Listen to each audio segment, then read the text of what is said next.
नवसृजित नगर पंचायत पयागपुर, जहाँ पर हम आपको बता दें कि जब से नगर पंचायत बना, चुनाव हुआ, उसके बाद से वहाँ पर राजनीतिक सरगर्मी तेज हुई और जब चुनाव होता है तो वहाँ पर नगर पंचायत अध्यक्ष पद के लिए मुकेश श्रीवास्तव जो पूर्व विधायक थे, उनके भाई बालेन्द्र श्रीवास्तव जीतते हैं। उसके बाद उनके खिलाफ तमाम तरीके से जाँचें होती हैं, यहाँ तक कि अब बता दें कि जो कर्मचारियों को गलत तरीके से निकालना हो या उसपे और अन्य कागज़ों में हेरा-फेरी हो, ऐसे के मामले को लेकर के तमाम तरीके से जाँचें होती हैं और जाँच यहाँ तक पहुँचती है कि शासन ने उनको बर्खास्त कर दिया है। हम आपको बता दें कि कल उनके भाई जो पूर्व विधायक मुकेश श्रीवास्तव थे, उन्होंने एक प्रेस कॉन्फ्रेंस बुलाई और प्रेस कॉन्फ्रेंस बुला करके जो क्षेत्रीय विधायक सुभाष त्रिपाठी हैं, उनके ऊपर गंभीर आरोप लगाए और बताया कि शासन प्रशासन से मिली-भगत करके और उन्होंने इस तरह से कार्य करवाया है। हमारे साथ सुभाष त्रिपाठी जी, हम उनसे बात करेंगे कि आखिर जो ये उन्हें आरोप लगाए, आरोप में कहाँ तक सत्यता है? सर, अभी एक प्रेस कॉन्फ्रेंस किया जो है मुकेश श्रीवास्तव ने, आपके ऊपर तमाम सारे आरोप लगाए, क्या कहेंगे? आप कह रहे हैं गंभीर आरोप आरोप लगाए। गंभीर आरोप तो गंभीर व्यक्ति लगाता है और घटिया आरोप कौन लगाता है वो मैं नहीं बताना चाहता कौन लगाता है। तो आरोप जो लगाए हैं वो घटिया स्तर के आरोप हैं उनके। और आरोप क्यों लगा रहे हैं? 2012 से 17 तक पयागपुर में विधायक थे वो। एनआरएचएम घोटाले में आरोपी हैं वो। सीबीआई से चार्जशीटेड है। 8 महीने तक वह खुद पूर्व विधायक जी, उनकी पत्नी, उनकी भाभी जेल में रही हैं। मुकदमा अभी चल रहा है, सजा भी हो सकती है। तो उसमें तो कहीं हम दोषी है नहीं इनकी जांच कराने में। दूसरा, 17 में चुनाव हार गए हैं, ये 22 में चुनाव हार गई है। ये फ्रॉड का काम उस समय भी कर रहे थे जब सीबीआई ने इनको चार्जशीट किया उस समय। आज भी फ्रॉड का काम कर रहे हैं ये। इनके खिलाफ बिजनेस की जांचें चल रही हैं। कई जिलों में, लगभग 1 दर्जन से ज़्यादा जिलों में ये फ्रॉड का काम कर रहे हैं। ये काम कर रहे हैं। इनकी कई कंपनियां अपने नाम से, अपने परिवार के नाम पे, रिश्तेदारों के नाम से बना रखी हैं इन्होंने, बदला करते हैं ये। बहराइच, गोंडा, श्रावस्ती, बलरामपुर, सिद्धार्थनगर, मैनपुरी तक के काम कर रहे हैं। मैंने अभी आपको कागज़ दिखाया है, वहाँ भी 5 करोड़ का इन्होंने लिया है, पेमेंट लिया है। ये वहाँ मेरठ में काम कर रहे हैं, वहाँ भी एक चैनल चला है ये। तो जो जाँचें बिज़नेस की चल रही हैं और जो छापे इनके यहाँ पड़े, जहाँ कल प्रेस किया वहीं पे छापा पड़ा, बिज़नेस ने डाला, तमाम कागज़ात बरामद किए हैं। बयापुर घर पर छापा पड़ा है। अभी ईडी बुलाकर पूछताछ की है। इनके भाई जब अध्यक्ष हो गए बयापुर के, तो उन्होंने वहाँ जो नवसृजित मुख्यमंत्री सृजन योजना का जो टेंडर था, काम था, उस टेंडर को निरस्त कर दिया, आधा फाइनल हो गया था। मैन पावर को निरस्त कर दिया इन्होंने, सब अपने आदमियों को रखने के लिए। इन्होंने यूथ है उसका ट्रांसफ़र हो गया था, इन्होंने मैन पावर का टेंडर आमंत्रित कर लिया और ईओ का फर्जी हस्ताक्षर बना लिया। हमने आपको दिखाया है, एडीएम की जांच रिपोर्ट गई है और ईओ उस तारीख में छुट्टी पर था। उसने वारहल्फी दिया है कि मैंने कोई हस्ताक्षर नहीं किया है, मेरा हस्ताक्षर बनाया गया है। तो इस तरह से फर्जी हस्ताक्षरों का बना लेना। बोर्ड की प्रस्ताव में जो बातें ना आए, उन बातों को लिखना। आप 15 में से 8 सभासदों ने इनके खिलाफ बयान भी दाखिल किया है कि बोर्ड में जो प्रस्ताव नहीं होता उस प्रस्ताव को भी लिख डालते हैं। एक बाबू को इन्होंने ईओ को चार्ज दे दिया। आप सोचिए कितनी बड़ी बात है। एक ट्रांसफ़र होता है ईओ का और एक बाबू को ईओ बना देते हैं ये, उससे काम कराते हैं। तो इस तरह से कई जांचें इनके खिलाफ हुई। उन जांचों में दोषी पाए गए, उनके खिलाफ कार्रवाई हो गई, पर्चे हटा भी दिए गए हैं। इनको बार-बार नोटिस जारी की गई कि जो आरोप लगाए गए हैं उसका अगर आप जवाब दीजिए। तो इन्होंने जवाब देने के बजाय हीला-हवाली करते रहे, जो मुझे जानकारी मिली। और फिर पयागपुर सीएचसी में जाकर के इन्होंने एक पर्चा बनवाया और उस पर्चे पर लिखवाया डॉक्टर से 1 मंथ कंप्लीट बेड रेस्ट लिखवाया। मुझे जब जानकारी मिली तो हमने देखा वो व्यक्ति क्षेत्र में दौरा कर रहा है और वो कौन सा कंप्लीट बेड रेस्ट है जो आदमी काम भी कर रहा है वहाँ बैठ करके नगर पंचायत पयागपुर में।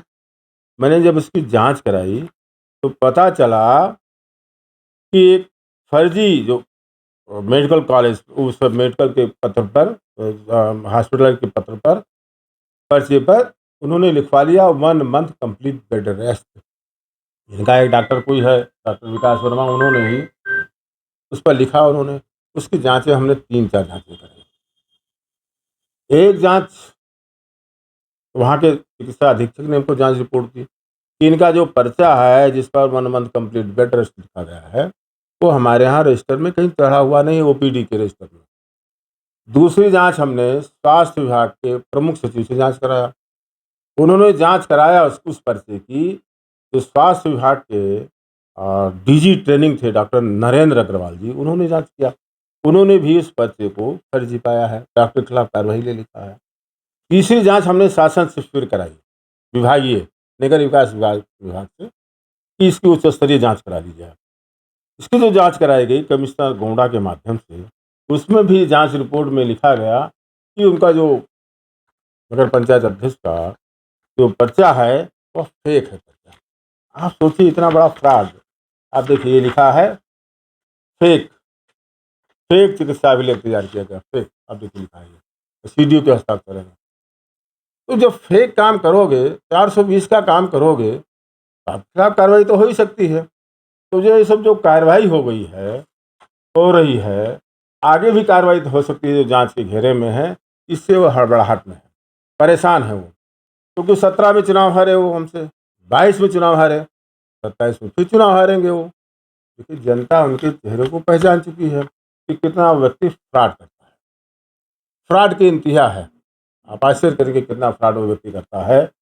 आपने जो मैं बता रहा था, ये ईओ ने जो ये लिख कर देखिए, ये जांच रिपोर्ट है, एडीएम की जांच रिपोर्ट है, ईओ का फर्जी हस्ताक्षर बनाया है इन्होंने। इनको ये लगता है कि आगे वाले चुनाव, आने वाले चुनाव में वो चुनाव हार जाएंगे वो, और उन्होंने कोई विकास काम किया नहीं क्षेत्र में, केवल वो गलत फहमी पैदा करते हैं, झूठ फैलाते हैं वो। अब नगर पंचायत अध्यक्ष प्रयाग का चुनाव जीतने के लिए उन्होंने एक मेडिकल कॉलेज का शिलान्यास भी कर दिया, और एक संत जी के द्वारा करा दिया। देखिए ये बच्चे 400 करोड़ का मेडिकल कॉलेज का शिलान्यास नगर पंचायत प्रयागपुर के चुनाव के दौरान कर दिया उन्होंने, और वो भी 1 एकड़ की जमीन में। आप जाइए देखिए, आपको ही पता है कि वो मेडिकल कॉलेज जो शिलान्यास किया था वो कहीं बन रहा है क्या? और बनना छोड़िए, कहीं उसकी मान्यता भी नहीं है। इन्होंने मान्यता भी प्राप्त नहीं किया है। मैंने वहाँ माननीय ब्रजेश पाठक जी से, अपने स्वास्थ्य मंत्री से बात किया, उन्होंने स्वास्थ्य विभाग के अधिकारियों से बात किया, कहीं भी उसकी कहीं मान्यता नहीं है। तो आप इस तरह से फ्रॉड करके लोगों से वोट मांगा, लोगों को नौकरियां देने के नाम पर वोट मांगा, नौकरियों के नाम पर पैसा लिया। उस पर एक एफआईआर आज है 420 कि के नाम पर पैसा लिया, और इस आधार पर चुनाव जीत गए वो। चुनाव जीत गए तो उनको लगता था कि हम लूट का अड्डा बना लेंगे प्रयागपुर। जो विकास कार्य प्रयागपुर के हुए थे वो सब प्रभावित हो गए। अब वहाँ जो तमाम हमने विकास कार्य कराया था तो अपना बताते हैं। वहाँ जो जो फ्लड लाइट लगी है, जो हाई मास्क लाइट लगी है, आप पता करिएगा वो हमारे विधायक की कार्यकाल में लगा है कि इनके नगर पंचायत अध्यक्ष की कार्यकाल में लगा, जो गिनाते हैं, जो बताते हैं। ये जो विकास कार्य बताते हैं, बता रहे हैं प्रयागपुर हमारे विधानसभा क्षेत्र के अंतर्गत एक गांव शेखापुर है, देवरिया है, वहाँ अभी बनकर तैयार हुआ है कुछ समय पहले एक फायर स्टेशन। ये कह रहे हैं हमने बनवा दिया।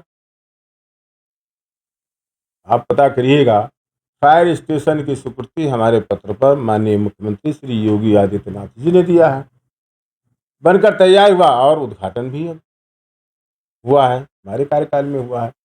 इस तरह का व्यक्ति झूठ बोलता है, कोई विकास कार्य अपने कार्यकाल में नहीं कराया है। और अब जो हमारा कार्यकाल रहा, लगभग जो 8 साल का हो रहा है, ये भरपूर विकास हुआ, महत्वपूर्ण सड़कें बन गई, तमाम पुल बन गए, तमाम सरकारी संस्थान बन गए। अब उसको ये अपना बता रहा है, लेकिन प्रयागपुर की जनता इनके बारे में जान चुकी है पूरी तरह से कि यह व्यक्ति किस तरह का फ्रॉड करता है। तो ये अनर्गल बातें करता है, ये अनर्गल प्रलाप करता है। ये इसकी बातों को बहुत महत्व नहीं दिया जाना चाहिए। यहाँ और पर लगा रहे हैं कि आपके ऊपर भ्रष्टाचार के आरोप लगा रहे हैं कि वो भ्रष्टाचार में इनकी पूरी वो सम्मिलित हैं, इनके लोग सम्मिलित हैं, इस तरह के आरोप अरे लगा रहे भाई ऐसा है, जो व्यक्ति जिसकी अपनी मान प्रतिष्ठा की चिंता ना हो, आप हमको ये बताएं, जो व्यक्ति 8 महीना जेल में बंद हो, जिसकी पत्नी जेल में बंद हो, जिसकी भाभी 8 महीना जेल में बंद हो, सीबीआई से चार्जशीटेड हो, और वो जेल से अगर छूटे तो माला पहनकर क्षेत्र में आएगा वो? आप सोचिए किस तरह का व्यक्ति होगा वो। और घटिया आरोप लगाने वाला व्यक्ति कौन हो सकता है? वो गंभीर व्यक्ति हो सकता है वो? उसके आरोप गंभीर हो सकते हैं क्या? वो जिस तरह का व्यक्ति है, उसी तरह का वो आरोप लगाएगा वो। क्षेत्र में कुछ लोग जो भी गलत काम करते हों, शिकायत होगी, उनके खिलाफ कार्रवाई हो। तो समाजवादी पार्टी के तमाम लोग तो गलत काम कर रहे हैं। आप भी समाजवादी पार्टी में हो ना? आप भी तो भाजपा में आना चाहते थे। इसी तरह से तो आपको रोका गया। आप संरक्षण चाहते थे, संरक्षण आपको नहीं दिया गया आपको। इसलिए आप परेशान हैं, इसलिए आप बौखलाहट में हैं आप, इसलिए आप तमाम तरह का आरोप लगा रहे हैं। आप जानते हैं कि 2 बार चुनाव हारे हैं, जनता इस क्षेत्र के बारे में सब जान चुकी है। आप 27 में भी हार जाएँगे, इसलिए इस तरह हल्ला मचा रहे हैं आप। या जो कह रहे हैं कि अभी आरोप जो है हमारे ऊपर सिद्ध नहीं हुआ है, तो ये जाँच चल रही है, आरोप नहीं सिद्ध हुए हैं। भैया हम कोई सज़ा देने वाले तो हैं नहीं, सज़ा उनको कोर्ट से मिलेगी। तो जब मामले हैं कोर्ट में तो सज़ा मिल भी सकती है। तो अब चिल्लाते रहे 8 महीना जेल में थे, ये सज़ा नहीं है ये? 8 महीना जेल में थे, ये सज़ा नहीं है क्या? कौन-सी सज़ा चाहिए? किस तरह की सज़ा चाहते हो? फिर जनता ने सज़ा दे दिया 2 बार चुनाव हरवा करके। तो 8 महीना जेल में रहे और जो सी अभी छापे विजिलेंस के पड़े, इनके बहराइच घर पर पड़े, इनके घर पर बैक में पड़ा। अभी ईडी पूछताछ कर रही है, तो इनकी इज़्ज़त बढ़ रही है क्या? इससे इनको सम्मान मिल रहा है क्या? तो ये अपना कीचड़ हमारे ऊपर फेंकना चाहते हैं। वो संभव नहीं है वो। मेरा 46 साल का राजनीतिक जीवन है। हमारे बारे में ये क्षेत्र की जनता जानती है, दोनों जिलों में जानती है। मैं दोनों जिलों का जिला अध्यक्ष कई बार रहा है, मैं क्षेत्रीय अध्यक्ष रहा हूँ। लोग मेरे बारे में जानते हैं, इनके कहने से कोई विश्वास करने वाला नहीं है, बल्कि इनका लोग मज़ाक उड़ाएँगे, मज़ाक उड़ाते हैं, इनका मज़ाक उड़ाते हैं कि ये व्यक्ति कैसे हिम्मत कर पा रहा है इस तरह बोलने की। भैया जी, आपने कल एक मीडिया से बात करते हुए बताया कि नटवरलाल की संज्ञा दी थी इनको। क्या कहें, कैसे कह दिया? अरे भाई! हम लोग छोटे थे, बचपन में, एक मनोहर कहानियाँ छपती थी। मनोहर कहानियाँ में सत्य कथाएँ आती थीं, अच्छी पत्रिका थी और उसमें एक नटवरलाल की कहानी छपती थी। तो नटवरलाल एक व्यक्ति था और बड़ी नटवरलाल वाली करता था, बहुत ज़्यादा, फ्रॉड बहुत करता था वो। किस्त वाइज़ इसमें कहानियाँ छपती थी और मुझे लगता है कि अगर नटवरलाल ज़िंदा होता, तो आज वो भी शर्मा जाता कि उसके भी जो है उससे भी बड़े लोग आ गए हैं लोग और मैं इससे ज़्यादा और क्या कहूँ मैं। भैया जी, लास्ट सवाल, जैसे आपने कहा कि बेदाग छवि थी आपकी और उन्होंने इतना जो है आरोप लगाया कि आप नशे के उसमें लिप्त हैं, तो इस पे क्या? ऐसा है हमने कहा नहीं, घटिया किस्म का आरोप वही लगाएगा जो उस किस्म का होगा, वही आरोप लगाएगा। तमाम लोग बीड़ी, पान, तम्बाकू खाते हैं, आदमी कोई विधायक जाकर चेक करेगा किसी को क्या? पता करेगा क्या? कौन क्या खा पी रहा है क्या?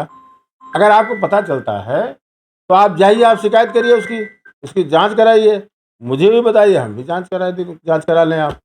आपके कहने से आरोप थोड़े लग जाएगा आप। आपके लोग खुद करते होंगे, आपको पता होगा, मैं जानता भी नहीं, केवल मैं जान पाया चिप्पर-सिप्पर जान पाया मैं।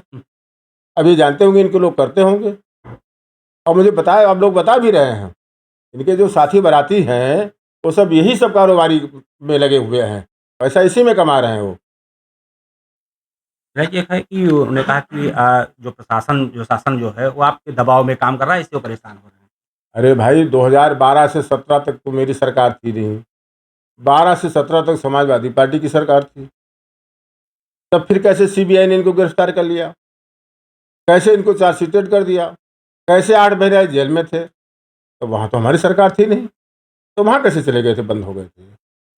आज हमारी सरकार है और जाँच के लिए पत्र मैंने ही नहीं लिखा और कई लोगों ने लिखा है। मैंने आपको दिखाया है, मैनपुरी से भी हमारे वहाँ के पूर्व क्षेत्रीय मंत्री ने लिखा है, इनके खिलाफ जाँच हो रही है। 5 करोड़ का पैसा वहाँ निकाल लिया है इसने। मेरठ से एक चैनल पर चला, वहाँ भी इन्होंने यही घोटाला किया है। बलिया में किया है, वहाँ किया है। तो ये विभिन्न नामों से कंपनियाँ बनाता रहता है। अरे जाँचें अभी होने दीजिए। इतनी कंपनियाँ इसकी हैं, इसके नाम की कंपनियाँ हैं कि आप आश्चर्य कर जाएँगे। वो व्यक्ति कंपनी बदल-बदल करके शासन ने आदेश भी जारी किया है। ये जो सीबीआई से चार्जशीटेड है, एनआरएचएम घोटाले के आरोपी हैं, उनको उनकी फर्मों को, उनके रिश्तेदारों की फर्मों पर टेंडर स्वास्थ्य विभाग के न दिए जाए, बाकायदा शासनादेश जारी हुआ।